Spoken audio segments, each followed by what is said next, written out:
fadlan subscribe saar hana ilaawin inaad gambaleelka furato. السلام عليكم ورحمة الله وبركاته.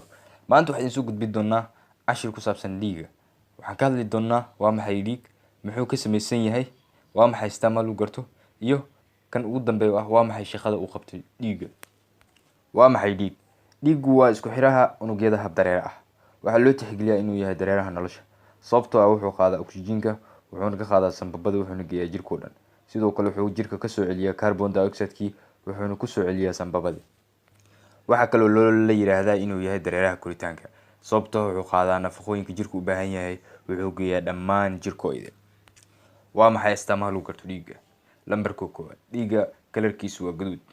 qiyaasta dadka waaweyn dhiiggu waa 5 litir, halka ilmaha uu yahay 450 mililitir. dhiigga xoogaa ama beeskiisa ama pH-kiisa waa 7.4. dhiigga wuxuu 5 mar ka adag yahay biyaha. muxuu ka samaysan yahay dhiigga? dhiigga waxaa ku jiro unugyo dhiig oo la yiraahdo formid element iyo sidoo kale qayb dareera oo la yiraahdo plasma. formid elementiga waxaan u qaybi doonaa 3. waxaa ka mid ah red blood cells oo ah unugyada cascas, white blood cells oo ah unugyada cadcad, iyo platelets oo sameeya xinjirowga.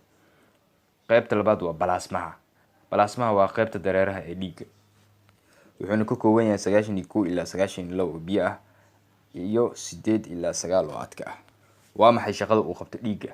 dhiigga shaqadiisa waxaan u kala qaybi doonaa ilaa 3 shay. waxa la yiraahdo transportation, waxa la yiraahdo protection iyo regulation.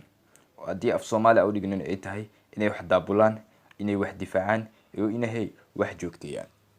haddaan ku horumarno inay wax daabulaan oo ah transportationka, waxay qaadaan oksijiinka, waxayna ka qaadaan sanbabada idil, waxay geeyaan jirkooda idil. sidoo kale jirka waxay ka soo qaadaan waxyaabo la soo isticmaalo oo carbon dioxide-ka, waxay geeyaan lungs-ka ay geeyaan. sidoo kale waxay qaadaan cuntooyinkii la nuugay sida sokorta, dufinta iyo fitamiinada, waxayna ka qaadaan mindhiciraha yaryar, waxayna geeyaan jirkooda idil. qaybta labaad oo ah inay wax difaacaan ama protection, waxay ku wareegsadaan oo ay dilaan cudur sawaha ayagoo sameynaya wax la yiraahdo phagocytes ama inay laqaan. waxay soo saaraan phagocyteska ama kuwa dilo pathogenka cudur sawaha. waxay kaloo ka hortagaan in xaddi badan oo dhiig ah uu buuxo. kan ugu dambeeyo ah regulation ama joogteyn.